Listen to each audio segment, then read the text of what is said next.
leader ने लेसे MLA उम्फू लेबिसदा MLA 15 मुक्तनी अखोय म्यामना ममिंग खंगिसे अतै काय चक्रबनो करी तौरिबनो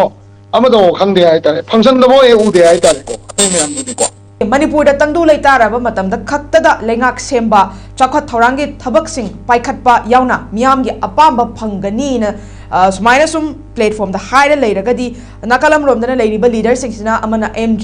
ऑपोजिशन पार्टी ना एमजी नरेगा की मिंग ओंथोखिबगी मतंगदा मु कैंपेन चथरे कोइगे मसी यानिंगदेना अदगे अमरोमदना मु वीवीजी रामजी से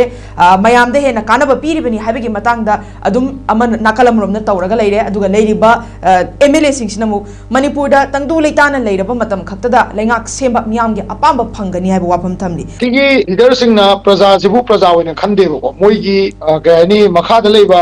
मोइद नीबला को मी ओइना उई प्रजा सिदा को मसी मयाम फतब तमने अखोइगी पार्टी लीडर मना मोइगी मखोइगी पार्टी लीडर पार्टी की इलेक्टेड एमएलए मना मियाम सिबु मागी माना मियाम की दबक फानब तौनब होनब थोरपने हाय तारगदी अदुगी फानब तौनब होनब तो कोइ मिना उगदबने मोइदी मणिपुर तंगदू लेताब लेरकाना अदु लेरकाना अदा लेरकाना गवर्नर सिना इंग चिकप पुराकांदा कोइलास थाब लोरेकांदा अदगी मई थांब लोरेकांदा अंगांसिंग लाइक तमनब लोरेकांदा सिबिनोन पगलरकांदा मोइना लागा मदुगी मही चागे हायदी मोइदी लीडर ओइन लेतोम फरे अखोय दोनो मोइसु एक्टिविस्ट ओइन ओइबना फैलेबा मोइना टीवी दा कइदा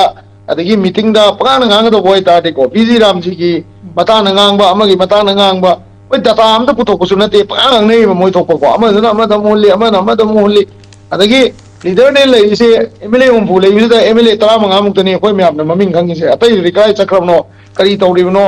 अमदो खंगदे हायतारे फंक्शन दबो ए उदे हायतारे को अतै म्यामदि को पीएसओ की लीडर मना नत्रगा एक्टिविस्ट अमना पब्लिक प्रेजेंस लेबदुगा एमएलए अमना लेबदुगा सीएसओ की लीडर अमना सुम हेंगलक्ता हादी मदुदी एमएलए दो मोइना ओइदम फरेबा अदुगी पोतुने बलाइसे अदा समजमदा कोइना तमजनिंगिसे लेबाक की चौखट थौरांग लेबाक की चौखट थौरांग हाइबसी पोट कासु कात्रसु मियाम की थबक तौबैसे तौबदुम याई पॉलिसी मेटर दा चंगगा वानोंबा खोटपा सेक्रेटरी चटपा मागी वर्कर थातोकपा अदुम तौबे याई अदगी लंबी सेमद्रिबा मैम सी डीसी के कादा तक्सनदना एमएलए सिंगनबु खबरदा नत्रगा मीटिंग मफमदा डीसी का कोई वारी सनरे सी लंबी से सेमनी ना हाइबा नतना सेमनी हाइबनी नत्र प्रोग्राम दा पैसा हापनबा कोनबसिबु एमएलए ओइदबा तारगदी डिप्टी कमिश्नर वर्क्स कमिश्नर तो उनरगा मोइ तौबंगम दबजालाबा इवन कनो लेत्रगसु